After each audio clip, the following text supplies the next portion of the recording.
गुरुवार व्रत कथा और पूजा इस विधि से करेंगे तो भगवान विष्णु बनाएंगे धनवान। बृहस्पतिवार का दिन भगवान विष्णु को समर्पित है।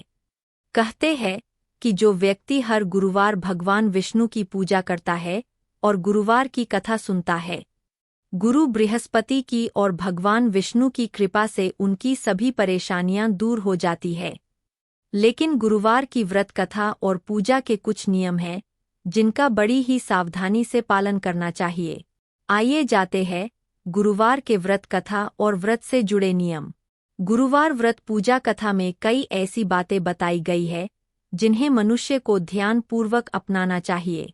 कहते हैं जो व्यक्ति श्रद्धा भाव से गुरुवार को भगवान विष्णु की पूजा करता है और गुरुवार व्रत की कथा कहता और सुनता है, उसकी गरीबी और कष्ट को भगवान विष्णु दूर कर देते हैं।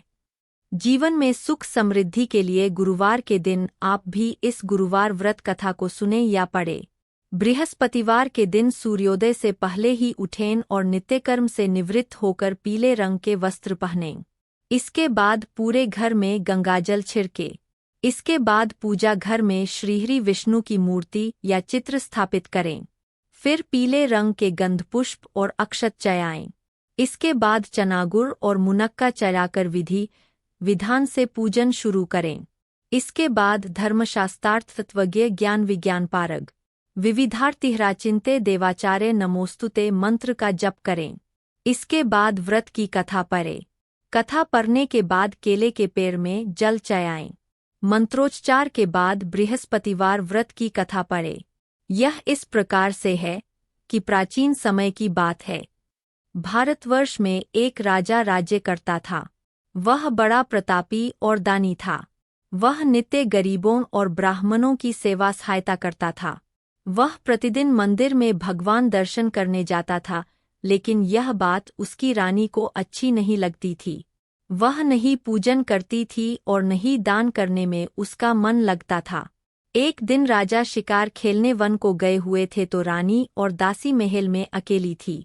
उसी समय बृहस्पतिदेव साधु भेष में राजा के महल में भिक्षा के लिए गए और भिक्षा मांगी तो रानी ने भिक्षा देने से मन कर दिया। रानी ने कहा कि हे साधु महाराज, मैं तो दान पुण्य से तंग आ गई हूँ। इस कार्य के लिए मेरे पतिदेव ही बहुत है। अब आप ऐसी कृपा करें कि सारा धन नष्ट हो जाए तथा मैं आराम से रह सकूं। साधु ने कहा, देवी तुम तो बड़ी अजीब हो। धन और संतान से कौन दुखी होता है? इसकी तो सभी कामना करते हैं। पापी भी पुत्र और धन की इच्छा करते हैं। अगर तुम्हारे पास अधिक धन है तो भूखे मनुष्यों को भोजन कराओ, प्याऊ लगवाओ, ब्राह्मणों को दान दो, कुआं, तालाब, बावड़ी बाग बगीचे आदि का निर्माण कराओ, मंदिर, पाठशाला धर्मशाला बनवाकर दान दो, निर्धनों की कुंवारी कन्याओं का विवाह कराओ, साथ ही यज्ञ आदि कर्म करो, अपने धन को शुभ कार्यों में खर्च करो।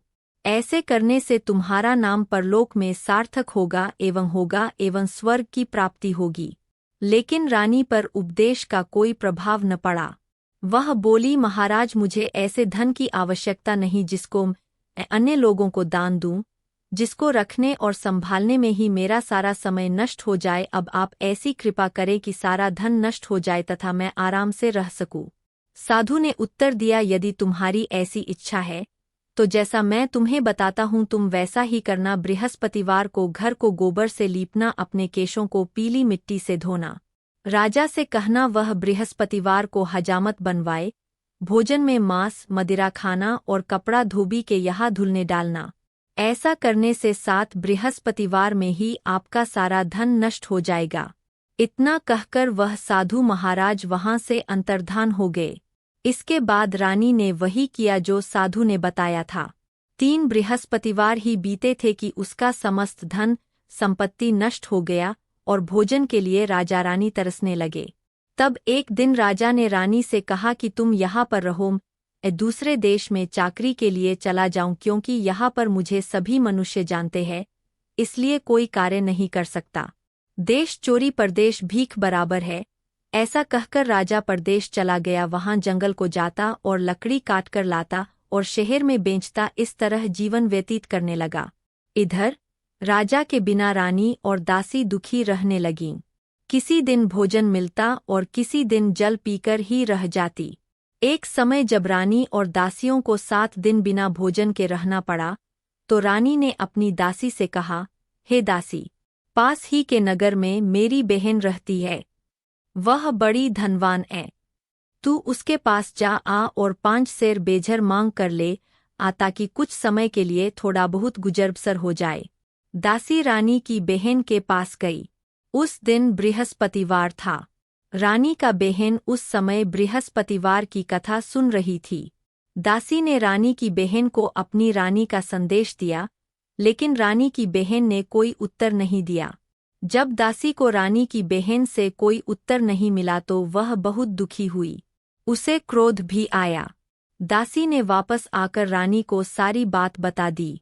सुनकर रानी ने कहा कि है दासी, इसमें उसका कोई दोष नहीं है। जब बुरे दिन आते हैं तब कोई सहारा नहीं, अच्छे बुरे का पता विपत्ति में ही लगता है। जो ईश्वर की इच्छा होगी वही होगा, यह सब हमारे भाग्य का दोष है।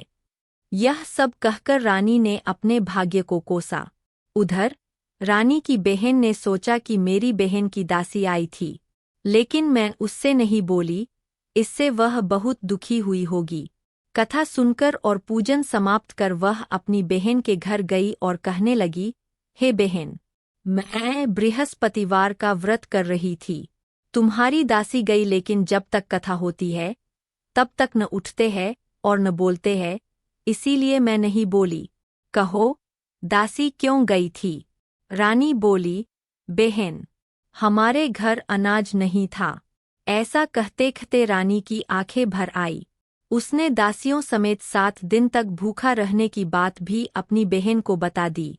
इसीलिए मैंने दासी को तुम्हारे पास 5 सेर बेझर लेने के लिए भेजा था। रानी की बहन बोली, बहन देखो, बृहस्पति देव सबकी मनोकामना पूर्ण करते हैं। देखो, शायद तुम्हारे घर में अनाज रखा हो। पहले तो रानी को विश्वास नहीं हुआ, परंतु बहन के आग्रह करने पर उसने दासी को अंदर भेजा। दासी घर के अंदर गई तो वहां पर उसे एक घड़ा बेझर से भरा मिल गया। उसे बड़ी हैरानी हुई।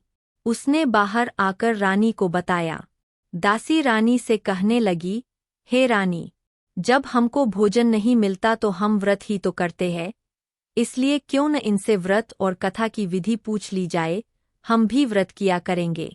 दासी के कहने पर रानी ने अपनी बहन से बृहस्पति व्रत के बारे में पूछा। उसकी बहन ने बताया, बृहस्पतिवार के व्रत में चने की दाल, गुड़ और मुनक्का से विष्णु भगवान का केले के वृक्ष की जड़ में पूजन करे तथा दीपक जलाए और कथा सुने। उस दिन एक ही समय भोजन करे। भोजन में पीले खाद्य पदार्थ का सेवन जरूर करें, इससे गुरु भगवान प्रसन्न होते हैं, अन्न, पुत्र और धन का वरदान देते हैं, साथ ही सभी मनोकामनाएं पूर्ण करते हैं। व्रत और पूजन की विधि बताकर रानी की बहन अपने घर लौट आई।